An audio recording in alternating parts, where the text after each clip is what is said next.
जय गुरु जी, शुक्राना गुरु जी। सारी संगत को जय गुरु जी। आज मैं आप सबको अपने गुरु परिवार के सत्संग सुनाऊंगी, जिन्होंने मेरे साथ शेयर किया और मुझे मेरे चैनल पे शेयर करने के लिए कहा कि सारे गुरु परिवार को वो सत्संग सुनने को मिले।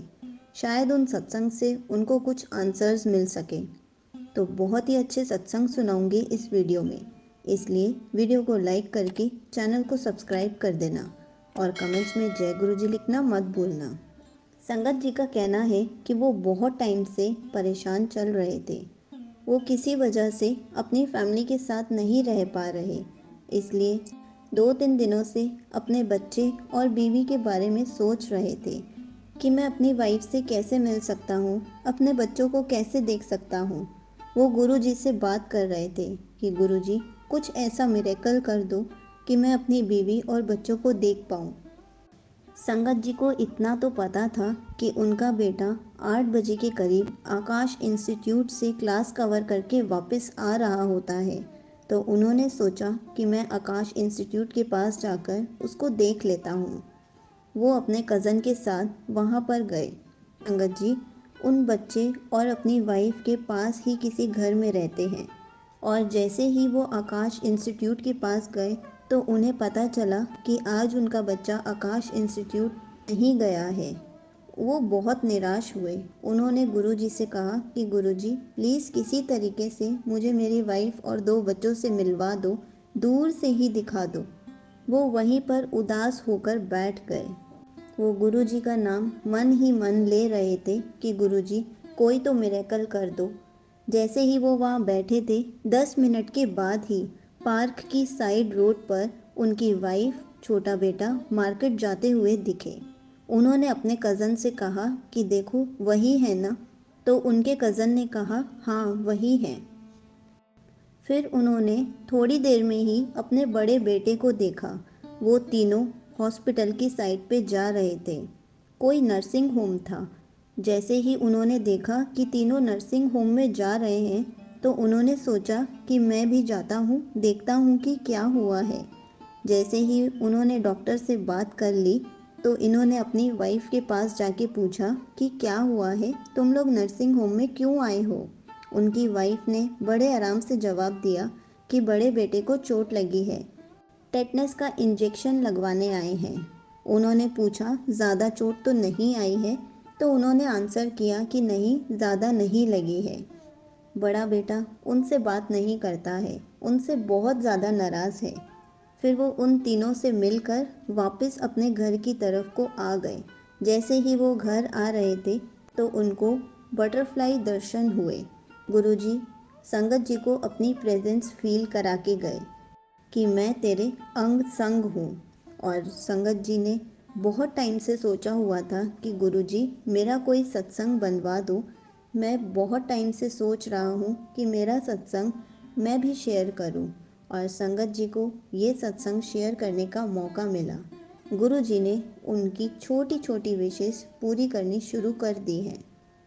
आई होप आप सारे के सारे जल्दी से जल्दी इकट्ठे हो जाओ। मैं गुरु जी से यही प्रे करूँगी, गुरु जी से यही अरदास करूँगी कि आपका परिवार खुशी खुशी एक साथ रहना जल्दी से शुरू कर दे। अब मैं आपसे दूसरा सत्संग शेयर करती हूँ। हमें गुरु जी से मांगना नहीं चाहिए, गुरु जी को मानना चाहिए। गुरु जी को पता है कि हमारे लिए क्या अच्छा है, क्या सही है, क्या बुरा है। एक बार एक संगत आंटी के अंकल की तबीयत खराब थी। वो हॉस्पिटल में थे। उनके प्लेटलेट्स बहुत कम थे। वो आंटी जी गुरु जी के पास आती हैं और अंकल की प्लेटलेट्स को बढ़ाने के लिए बोलती हैं। गुरु जी ने कुछ नहीं किया। वो फिर आती हैं और गुरु जी से बहुत अरदास करती हैं, तो गुरु जी उनकी अरदास पूरी कर देते हैं और उनके अंकल को ठीक कर देते हैं और घर भेज देते हैं। और 1-2 दिन में ही उनके अंकल इस दुनिया को छोड़कर चले जाते हैं। फिर आंटी जी गुरुजी से बोलती हैं कि गुरुजी आपने तो मेरे अंकल को ठीक किया था, फिर वो ठीक होने के बाद कैसे चले गए? तब गुरुजी सबको बोलते हैं कि ये आंटी मांगे जा रही थी कि प्लेटलेट्स बढ़ा दो, प्लेटलेट्स बढ़ा दो, और मैं अंकल का लीवर ठीक करने में लगा हुआ था। लेकिन अंकल के लीवर में प्रॉब्लम थी, इसलिए मैं उसकी डिसीज़ को ठीक कर रहा था। लेकिन आंटी मानी ही नहीं, बार बार ज़िद करके अरदास कर रही थी, प्लेटलेट्स बढ़ा दो, प्लेटलेट्स बढ़ा दो। तो मुझे आंटी की अरदास सुननी पड़ी और मैंने उनके प्लेटलेट्स बढ़ा दिए और लीवर की डिसीज़ की वजह से अंकल की जान चली गई। इसलिए गुरुजी कहा करते हैं कि मांगो नहीं मन्नो। मांगने पे मुझे वो देना पड़ जाता है जो तुम मांग रहे होते हो, लेकिन जो तुम्हारे लिए बेस्ट होता है मैं तुम्हें वो दे रहा होता हूँ। इसलिए मांगना बंद कर दो, मानना शुरू कर दो। ऐसे ही एक और छोटा सा सत्संग सुनाती हूँ। गुरुजी आपको ईश्वर प्राप्ति के मार्ग पे ले जाते हैं, और अगर खुद आपके गुरु ईश्वर हों तो आपको गुरु क्या दे देंगे, और फिर आपकी लाइफ में कोई प्रॉब्लम आपको टच भी नहीं कर सकती जब तक गुरु आपके कष्ट कटवाने के लिए ना चाहें।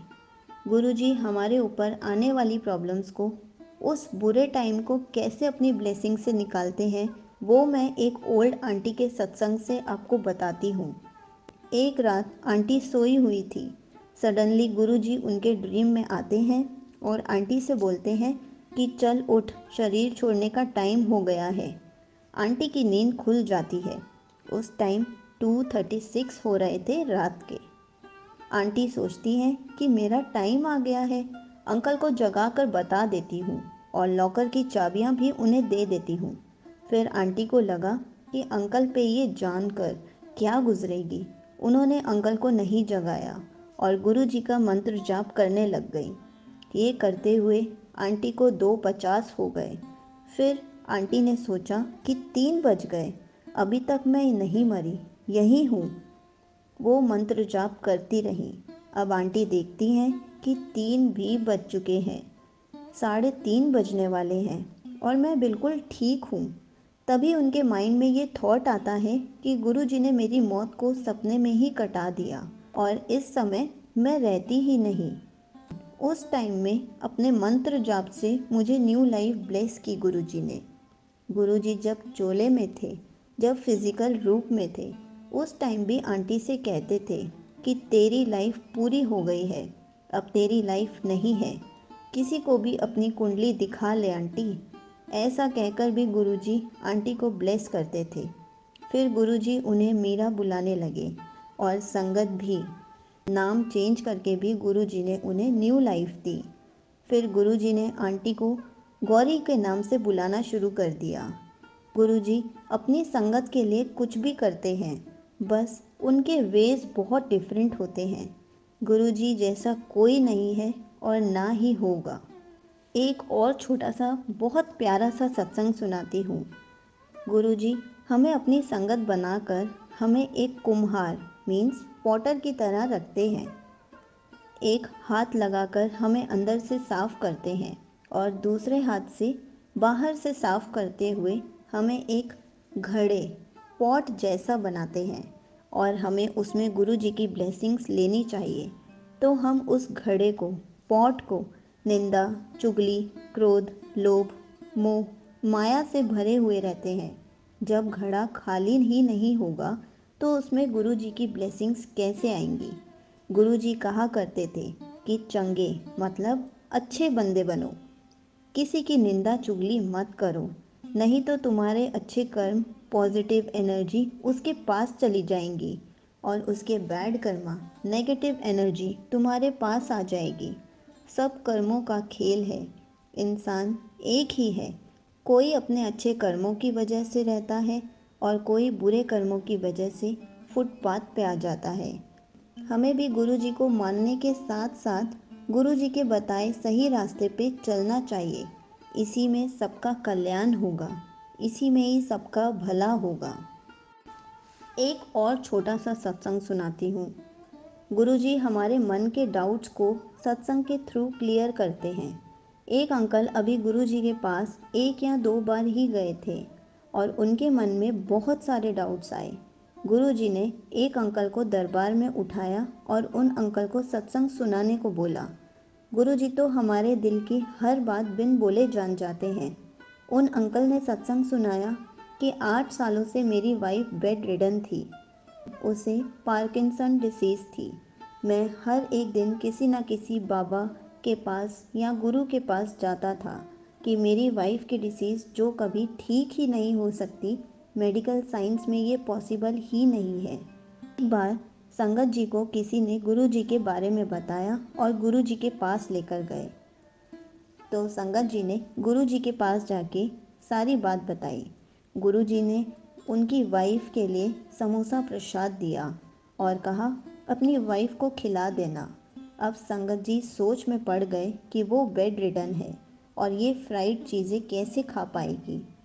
तब भी उन्होंने वाइफ के बेडरूम में जाकर समोसा प्रसाद रख दिया और कहा कि सुन, जब भी उठेगी एक बार ये समोसा प्रसाद खा लेना, अगर तेरा मन करे तो। इतना बोलकर वो सोने चले गए।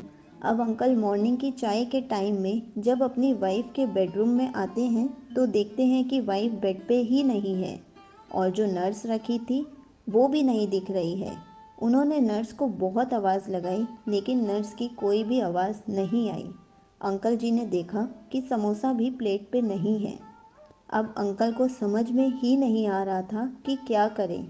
उसी टाइम उनकी वाइफ की आवाज़ वॉशरूम से आई कि डोंट शाउट, मैं वॉशरूम में हूँ। अब अंकल को समझ में ये बात नहीं आ रही थी कि नर्स को आवाज़ लगाई तो उसने तो कोई रिप्लाई ही नहीं किया।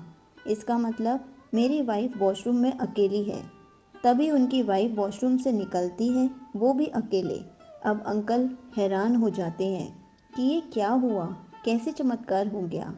गुरु जी की महिमा को देखकर गुरु जी का अनंतम शुक्राना करते हैं और सबसे ये सत्संग शेयर करने के लिए कहते हैं कि कभी भी मन में कोई भी डाउट हो उसे उसी टाइम क्लियर कर लेना चाहिए और हमें गुरु जी पर अटूट विश्वास रखना चाहिए, आंख बंद करके विश्वास करना चाहिए। आई होप आपको इन छोटे छोटे सत्संग से किसी न किसी तरीके से कोई ना कोई आंसर ज़रूर मिला होगा। अगर आपको गुरुजी से रिलेटेड कुछ भी पूछना है तो आप कमेंट्स में पूछ सकते हैं। मैं उसका आंसर कमेंट में रिप्लाई करके या वीडियो बनाकर ज़रूर दूंगी। जय गुरुजी, शुक्राना गुरुजी।